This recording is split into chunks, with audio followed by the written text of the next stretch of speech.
Salut la compagnie! Bon on est déjà en mai, comme on dit, en mai, fais ce qu'il te plaît. En plus aujourd'hui c'est la journée internationale du rire. Du coup, on va rire de tout! Alors, par quoi commencer? Ah oui, je sais.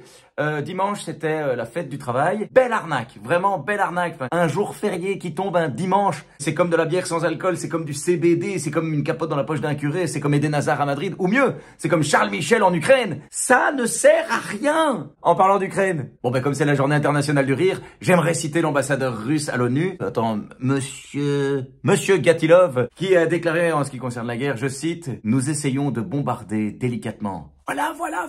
Bon ne cherchez plus, je pense que nous venons de trouver le prochain prix Nobel de la paix. Attends, bombarder délicatement. Deux mots qui vont aussi bien ensemble que honnêteté et PS. Bref, revenons-en à dimanche. Il m'est arrivé un petit truc.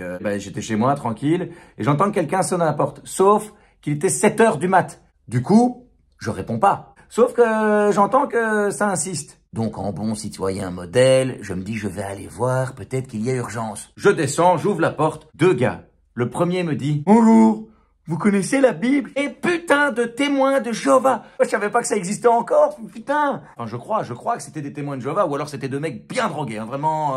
Non mais sérieux, faut être possédé ou défoncé, voire les deux, pour aller chez quelqu'un que tu connais pas pour lui dire « Bonjour, vous connaissez la Bible ?» Rien qu'en entendant la question, je me suis dit, putain, mais on peut pas les reconfiner, ceux-là. En plus, c'est quoi cette question de merde? Honnêtement, est-ce que c'est déjà arrivé que quelqu'un réponde, ah bah non, tiens, ça parle de quoi? Il y a de la magie, de l'action, du sexe? Alors, les deux premiers, oui, mais le troisième, non, enfin si, hein. Il y a Sodome et Gomorrhe, mais c'est un chapitre à part. Sinon, au niveau sexe, c'est plutôt calme, hein. D'ailleurs, la seule femme qui tombe enceinte, elle ken pas. Magie! Après, il y a quelques prostituées, mais elles ne font que laver des pieds. Ce qui explique pourquoi le personnage principal ne porte jamais de chaussures. Bon, du coup, moi, comme je connaissais déjà l'histoire, je leur ai dit poliment que ça m'intéresse pas. Et là, le gars me dit, laissez-nous vous guider. Non, wow, non. Enfin, ça dépend, si tu veux me guider jusqu'à chez ton dealer, pourquoi pas. Mais si c'est pour me parler de la Bible, je m'en balèque. Ils ont fait comme si j'avais rien dit. Le gars a continué de parler en disant, malgré tout ce que nous venons de traverser, rassurez-vous, Dieu va bientôt intervenir. Bon, à ce stade-là, mieux vaut faire de la prévention, hein. Les gars, la drogue, c'est mal, hein. Moi, je l'ai interrompu en disant, Kate,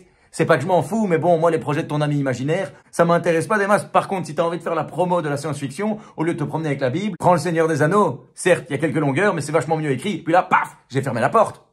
Tant, un dimanche à 7 heures du mat, surtout qu'à cette heure-là, mon fils et ma compagne, ils dorment toujours. Du coup, c'est le seul moment où je peux me branler. Et là, les deux pingouins, ils m'ont coupé l'envie, hein. Par contre, très bonne transition par rapport à l'actualité. En Angleterre, un député démissionne avouant qu'il avait bel et bien regardé de la pornographie à la Chambre des communes.